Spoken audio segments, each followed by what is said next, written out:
वर्षगांठ है। प्रधानमंत्री नरेंद्र मोदी आज द्रास वॉर मेमोरियल में पहुंचेंगे, मौजूद रहेंगे और वहां पर पीएम मोदी सबसे पहले द्रास में पुष्पांजलि अर्पित करेंगे। इसके बाद वो वॉल ऑफ फेम जाएंगे। कारगिल युद्ध की कलाकृतियों को देखने पीएम मोदी संग्रहालय भी जाएंगे। इसके बाद वो सेना के शीर्ष कमांडरों से बातचीत करेंगे। पीएम मोदी द्रास दौरे के दौरान शिंकुला टनल का वर्चुअल उद्घाटन भी करेंगे। दिल्ली रवाना होने से पहले पीएम मोदी सभा को भी संबोधित करेंगे।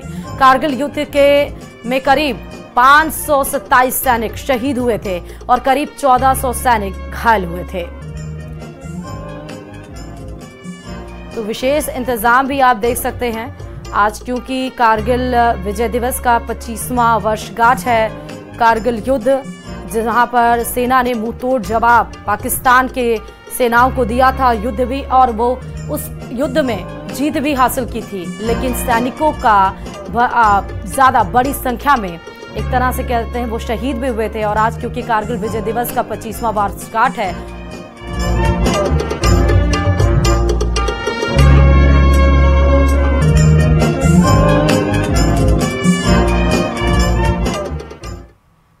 और कारगिल युद्ध को 25 साल पूरे हो गए हैं। शेखावती के कई लाडलों ने इसमें अपनी शहादत दी थी। हमारे और आपके पास उनके अदम्य साहस के कई किस्से सुनाने के लिए हैं। ऐसे ही एक शहीद थे झुंझुनू के टीचनवाड़ गांव के सूबेदार शिपाल सिंह शेखावत। देखिए रिपोर्ट।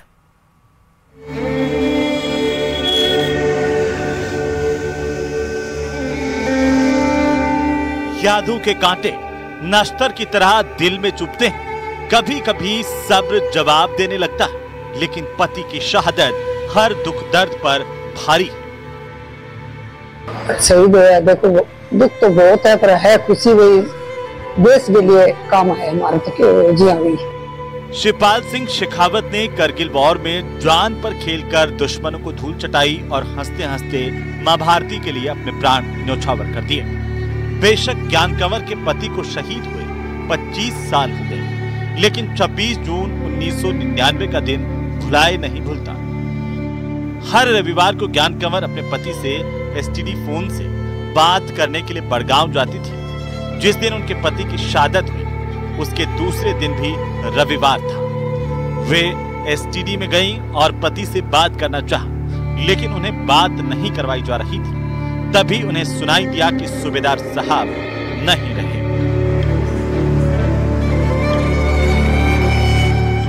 तो उस टाइम में भाई फोन था तो नहीं, एसटीडी लाल के बड़ा गाँव में।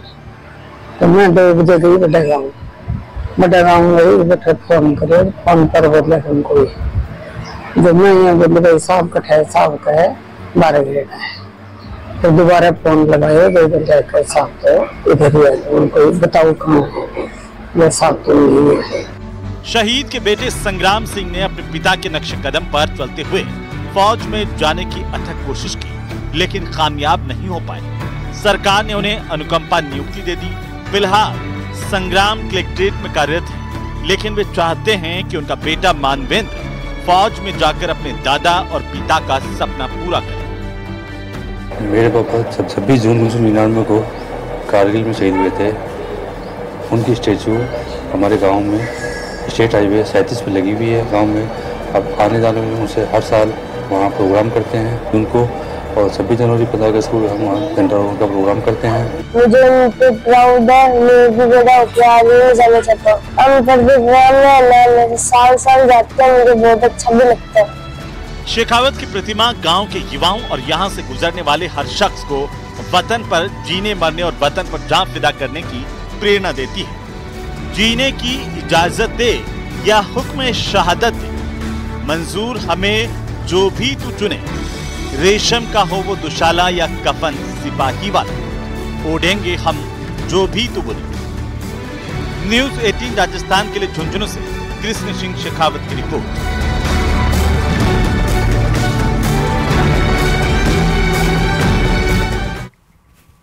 और चलिए आप बात श्रीगंगानगर से बड़ी खबर की कर लेते हैं, जहां पर कार सवार बदमाशों ने युवक पर जानलेवा हमला करने की कोशिश की है। दरअसल हमले का जो सीसीटीवी फुटेज है वो सामने आ गया है। जिसमें आपको अब दिखाएंगे सीसीटीवी फुटेज, जहां से श्री गंगानगर से बड़ी खबर है। एक युवक पर कुछ बदमाशों ने, कार सवार बदमाशों ने जानलेवा हमला करने की कोशिश की है। ये आपको सीसीटीवी फुटेज दिखा रहे हैं। आप देख सकते हैं कि कैसे जिम से लौट रहे युवक पर लाठी डंडों से हमला किया गया है। मुख्य हमलावर बताया जा रहा है कि ये लॉरेंस गैंग का गुर्गा है, माफ करिएगा। 2 कार में सवार होकर आए थे हमलावर और फिर बदमाशों ने एक युवक पर जानलेवा हमला कर दिया। जवाहर नगर थाना क्षेत्र का ये पूरा मामला है। श्री गंगानगर पुलिस अब हमलावरों की धरपकड़ के लिए जुट गई है। आप देख सकते हैं कि जिम से लौटकर एक व्यक्ति आ रहा था, तभी कार सवार में कुछ बदमाश उतरे और उसे मारने पीटने लगे। उसके ऊपर जानलेवा हमला किया गया। लॉरेंस बिश्नोई के गैंग के ये गुर्गे बताए जा रहे हैं, बुरी तरह से उसे मार पीट रहे हैं। हालांकि जो रोड है वहां पर आप देख सकते हैं वो सुनसान रोड नहीं है, आवाजाही वाला रोड है। तमाम जो बाइकर्स आ रहे थे वो भी रुक गए, लेकिन किसी ने बचाने की ना कोशिश की। हालांकि इल्तला पुलिस को हुआ होगा, उसके बाद सीसीटीवी फुटेज सामने आई है और उसी के आधार पर ही अब पुलिस बदमाशों को ढूंढने के लिए उस कार्रवाई में जुट गई है। फिलहाल ये बड़ी खबर आपको श्री गंगानगर से बता रहे हैं। अब जिम से लौट रहे व्यक्ति पर कार सवार जो व्यक्ति 3 से 4 लोग निकले, वो क्यों जानलेवा हमला किए, ये सब कार्रवाई का विषय है। क्या कोई दुश्मनी थी, क्या था? पुलिस जब इस मामले में तफ्तीश में जुट चुकी है और जब इनको पकड़ेगी तभी उनसे पूछताछ के बाद पता चलेगा। लेकिन चलती हुई रोड पर एक शख्स को जिम से लौट रहे, जहां कार सवार सफेद कार में आए और 4 से 5 लोग बुरी तरह से उसको आप देख सकते हैं किस तरह से मार रहे हैं। आपको ये सीधे तस्वीरें सीसीटीवी फुटेज की दिखा रहे हैं। सीसीटीवी फुटेज के आधार पर अब पुलिस इन कार बदमाशों पर कार्रवाई पर जुट गई है। और कांवड़ रूट पर दुकानों में नेम प्लेट लगाने के आदेश के मामले में आज फिर सुप्रीम कोर्ट में सुनवाई होगी। पिछली सुनवाई में सुप्रीम कोर्ट ने उत्तर प्रदेश, उत्तराखंड और मध्य प्रदेश सरकार को नोटिस जारी करते हुए आदेश पर अंतरिम रोक लगा दी थी। सुप्रीम कोर्ट ने कहा था कि दुकान मालिकों को नाम बताने की जरूरत नहीं है, दुकानदारों को बस ये बताना होगा कि वह दुकान पर शाकाहारी हैं या मांसाहारी, किस तरह का खाना वो बेच रहे हैं। यह आदेश जारी किया गया था, इसलिए जो तमाम दुकानदार कांवड़ यात्रा के रास्ते पर जो भी अपना नेम प्लेट लगाए थे उन्होंने नेम प्लेट हटा लिया था। लेकिन आज इसमें फिर से सुनवाई है, क्योंकि अंतरिम रोक लगाई गई थी। अंतरिम रोक के बाद उस नेम प्लेट पर नाम और ये लिखने से मना कर दिया गया था, लेकिन ये जरूर कोर्ट की तरफ से आदेश दिया गया था कि किस नेम प्लेट पर आप शाकाहारी हैं कि मांसाहारी और किस तरह का खाना बेच रहे हैं ये बता दिया जाए, ताकि लोगों को कांवड़ रूट पर रास्ते पर जो लोग भी उस खाने को खा रहे हैं या फल को खा रहे हैं, ताकि उनको पता रहे। अब उनकी इच्छा है कि वो जाते हैं उस दुकान पे कि नहीं जाते हैं। फिलहाल आज इसमें फिर से सुनवाई होनी है। देखना होगा कि सुप्रीम कोर्ट में आज इसको लेकर जो अंतरिम फैसले पर जो रोक लगाई गई थी और नोटिस भी जारी किया गया था, जवाब भी मांगा गया था उत्तर प्रदेश, उत्तराखंड और मध्य प्रदेश की सरकार से, जवाब में क्या दाखिल करती है और उसके बाद सुप्रीम कोर्ट क्या कुछ फैसला लेता है।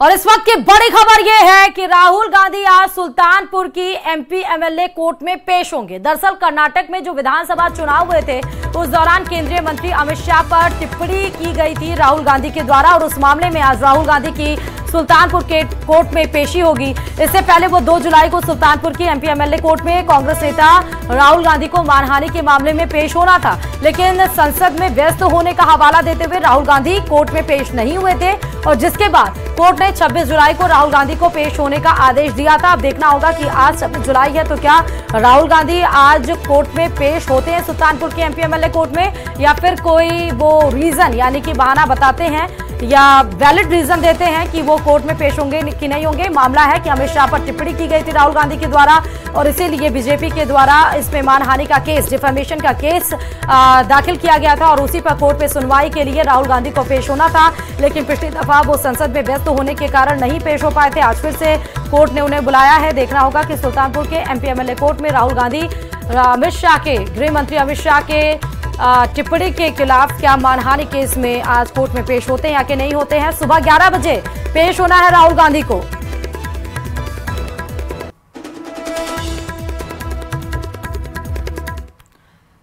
और एक और बड़ी खबर है, दिल्ली में नीति आयोग की बैठक में ममता बनर्जी के शामिल होने पर सस्पेंस लगातार बरकरार है। जी हां, ममता बनर्जी को पहले गुरुवार को यानी कि थर्सडे को, बीते गुरुवार को 25 जुलाई को शाम 5:30 बजे दिल्ली आना था, लेकिन उन्होंने अपना कार्यक्रम रद्द कर दिया।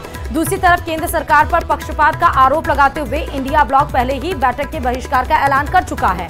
हालांकि पश्चिम बंगाल की मुख्यमंत्री ममता बनर्जी को इस बैठक में शामिल होना था, लेकिन ऐन वक्त पर ममता ने दिल्ली दौरा रद्द कर दिया। ऐसे में बैठक में उनके शामिल होने पर सस्पेंस बरकरार है। बड़ी बात यह है कि 27 जुलाई को होने वाली बैठक में कांग्रेस शासित कर्नाटक, हिमाचल और तेलंगाना के मुख्यमंत्री शामिल नहीं होंगे। इसके अलावा तमिलनाडु के मुख्यमंत्री एम.के. स्टालिन और पंजाब के मुख्यमंत्री भगवंत मान भी बैठक में शामिल नहीं होंगे। नीति आयोग की बैठक होनी है। नीति आयोग यानी कि थिंक टैंक, उसकी बैठक में विपक्षी नेताओं को भी शामिल होना होता है, लेकिन पक्षपात का आरोप लगाते हुए विपक्षी गठबंधन यानी कि इंडिया गठबंधन पहले ही बहिष्कार कर चुका है। लेकिन कल जब यानी कि 25 जुलाई को ममता बनर्जी को इसमें शामिल होना था, ऐन वक्त पर उन्होंने मना कर दिया। 27 जुलाई को यह बैठक होनी है, जिसमें पहले ही कर्नाटक और जो तमाम राज्य हैं जहां बीजेपी की सरकार नहीं है, उनके मुख्यमंत्री भी शामिल नहीं होंगे। अब बात तो वहीं ममता बनर्जी के नीति आयोग की बैठक में शामिल होने पर सस्पेंस लगातार बना हुआ। हालांकि पूरी कांग्रेस पार्टी ये दावा कर रही है कि ममता बनर्जी बैठक में शामिल नहीं होंगी, लेकिन अभी तक ममता बनर्जी की तरफ से ये स्पष्ट नहीं किया गया कि वो बैठक में आएंगी या फिर नहीं। I think that Mamata ji will also not attend. That's what my opinion is. कौन साथी क्या करने वाला है ये भविष्य के गर्भ में उनकी मर्जी है। हम केवल ये जानते हैं कि प्रांतों के साथ जो भेदभाव हो रहा है उसको लेकर सारा समूचा विपक्ष इकट्ठा है। हमें ना कोई बांट पाया है ना बांट पाया। मनाने का प्रश्न ही नहीं।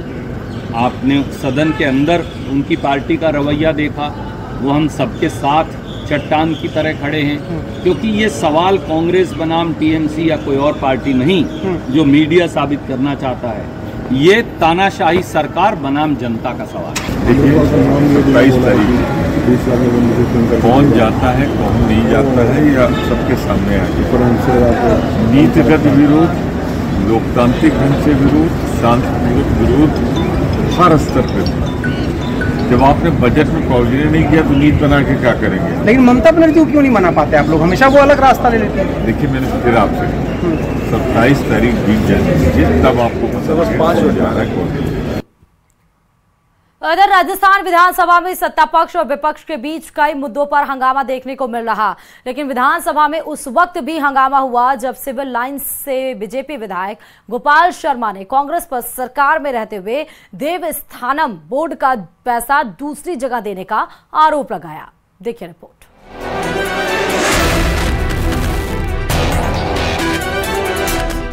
देवस्थान का पैसा ईदगाह को कैसे दे सकते हैं? गोविंद देव जी के लिए होल्ड और ईदगाह के लिए समर्पण, ये कौन सा न्याय है?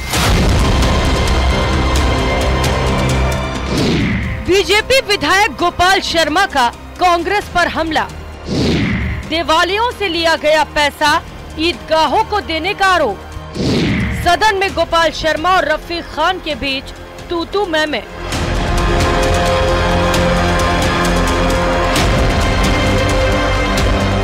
प्रदेश में उपचुनाव से ठीक पहले बीजेपी ने कांग्रेस को नए मुद्दे पर घेरा है, जिसकी झलक सदन में गोपाल शर्मा और रफीक खान के बीच तू-तू मैं के तौर पर देखी गई। उपचुनाव के तारीखों का भले ही ऐलान नहीं हुआ हो, मगर बीजेपी कांग्रेस को घेरने का कोई मौका नहीं छोड़ रही है। राजस्थान विधानसभा में देवस्थान विभाग की मांगों के दौरान सिविल लाइन से बीजेपी विधायक गोपाल शर्मा और आदर्श नगर से कांग्रेस विधायक रफीक खान के बीच मंदिरों को आर्थिक मदद के मसले पर जमकर तनातनी देखने को मिली। ईदगाह के लिए 9 करोड़ 82 लाख रुपए का प्रोजेक्ट बिना किसी प्रोजेक्ट रिपोर्ट तैयार किए हुए दिया गया और 2 करोड़ रुपए बैठिए क्या नहीं बोलेंगे? बात चल रही है, देवस्थान की बात चल रही है, होगी बात।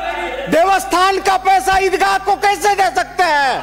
मंदिरों से लिया हुआ पैसा 2 करोड़ 45 लाख 50 हजार रुपए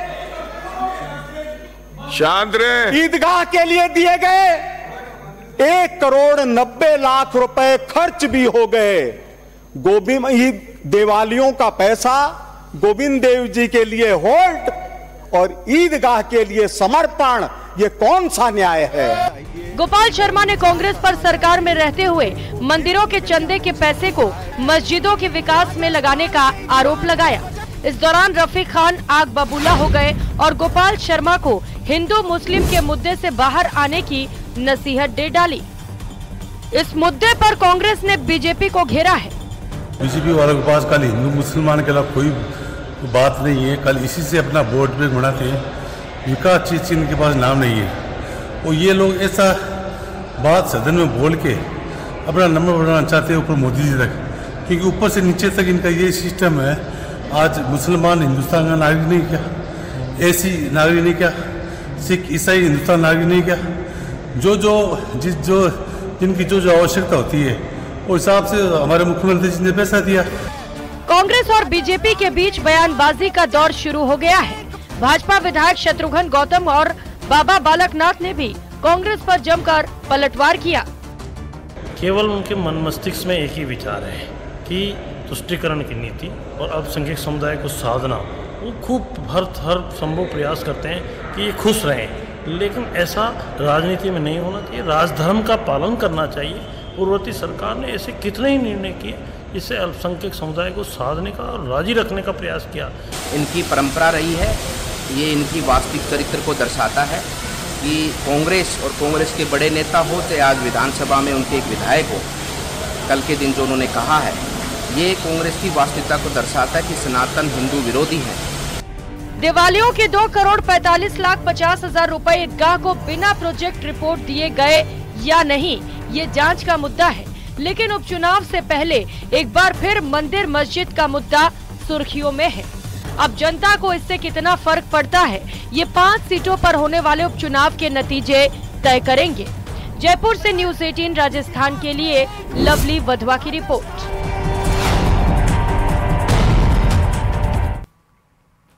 और करीब 2 हफ्ते पहले झारखंड हाई कोर्ट ने धर्मांतरण पर चिंता जाहिर की थी और अब बीजेपी ने झारखंड के कई इलाकों की डेमोग्राफिक पर जो आंकड़े पेश किए हैं वो चौंकाने वाले हैं।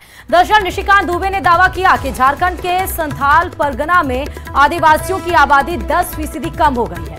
बिहार से अलग राज्य बनने के वक्त साल 2000 में आदिवासियों की जो आबादी 36% थी वो अब घटकर 26% रह गई है।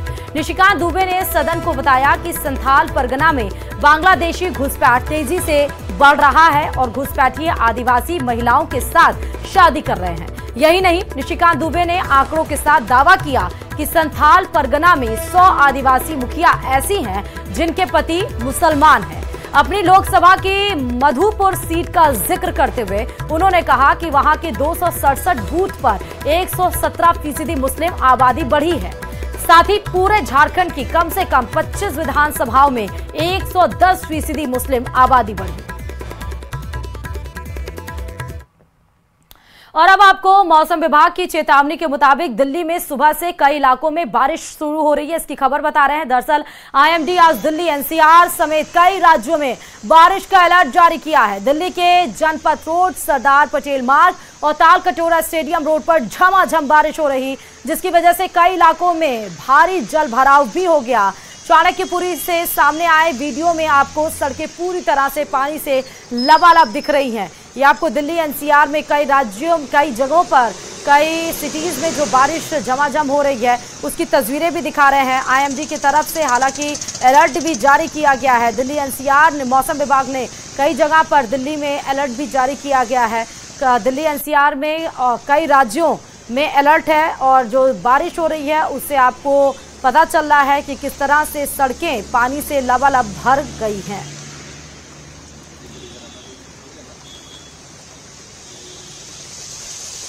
हालांकि आज सुबह भी, ये तो रात की तस्वीर है, हालांकि सुबह भी आपको पता चला होगा कि सुबह भी दिल्ली एनसीआर के कई राज्यों में जोरदार बारिश हुई है और वहां पर भी मौसम फिलहाल अभी भी जो आसमान है वो पूरा साफ नहीं है, यानी बरसात का दौर अभी भी जारी है।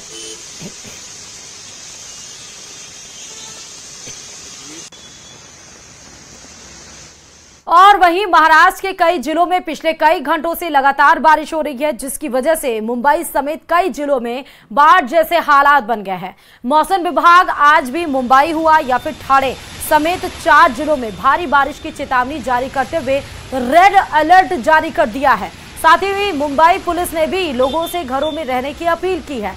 भारी बारिश की वजह से महाराष्ट्र में ट्रेनें और हवाई सेवाएं बुरी तरह से प्रभावित हुई हैं। और मुंबई के बाद अब गुजरात लेकर चलते हैं। गुजरात में भी लगातार हो रही बारिश से लोगों की मुश्किलें कम होने का नाम नहीं ले रही हैं।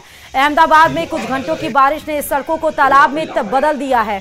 सामने आई तस्वीरों में अहमदाबाद की सड़कें पानी से लबालब दिखी और लोग इसी जलभराव के चलते गुजरात के बीच जलभराव के बीच से गुजरात दिखाई दिए, यानी गुजरात में चलते हुए दिखाई दिए। अहमदाबाद के कई इलाकों में तो इतना पानी भर गया कि लोगों की गाड़ियां ही बंद हो गईं और लोग गाड़ियों में धक्का लगाकर उन्हें जलभराव से बाहर ले जाने की कोशिश भी करते हुए दिखाई पड़े।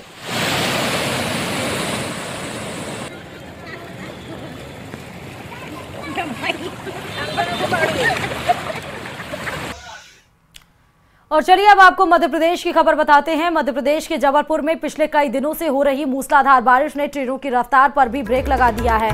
पानी में किस तरह से ट्रेन की पटरियां डूब गई हैं, ये आपको तस्वीरें दिखा रहे हैं। वहां पर आप देख सकते हैं, वहां से सामने आई तस्वीरों में बारिश का पानी रेलवे ट्रैक पर भरा दिखाई दिया, जिसका असर ट्रेनों की आवाजाही पर भी पड़ रहा है। वीडियो जबलपुर के जुंडी रेलवे स्टेशन की बताई गई है, जहां रेलवे ट्रैक पानी से लबालब दिखाई दिया और ट्रेन को वहां से आगे निकालने के लिए रेलवे कर्मचारियों की मदद लेनी पड़ी। सामने आए वीडियो में रेलकर्मी ट्रेन के आगे आगे पानी में पैदल चलते हुए दिखाई दे रहे हैं और ट्रेन उनके पीछे पीछे धीमी गति से आती दिख रही है, यानी कि जो पटरियां पानी में डूब चुकी हैं उनको रास्ता वहां के रेल के कर्मचारी दिखाई दे रहा है। भरा दिखाई दे रहा है पूरा जो पानी का रेलवे ट्रैक है, जिसकी वजह से पटरियां पूरी तरह से पानी के बारिश के पानी में डूबी दिखी और रेलवे कर्मचारी उस पानी के बीच पैदल चलते हुए पटरियों की जांच करते हुए ट्रेन को आगे बढ़ने का सिग्नल देते हुए दिखाई दे रहा है। और बद्रीनाथ की भी तस्वीरें कुछ इसी तरह हैं। बद्रीनाथ में भी अलकनंदा नदी का जलस्तर लगातार बढ़ रहा है, जिसके बाद चेतावनी बोर्ड लगा दिए गए हैं। तत्व कुंड गांधी घाट और ब्रह्म कपाल पर जाने वाले यात्रियों को सतर्क किया जा रहा है, क्योंकि लगातार अलकनंदा का जलस्तर जो है वो लगातार बढ़ रहा है। अलकनंदा पूरे उफान पर बह रही है और निचले इलाकों में लोगों को खासी दिक्कतें हो सकती हैं, इसीलिए लोगों को जाने के लिए अलर्ट भी किया गया है और अब ये बोर्ड भी लगा दिया गया है।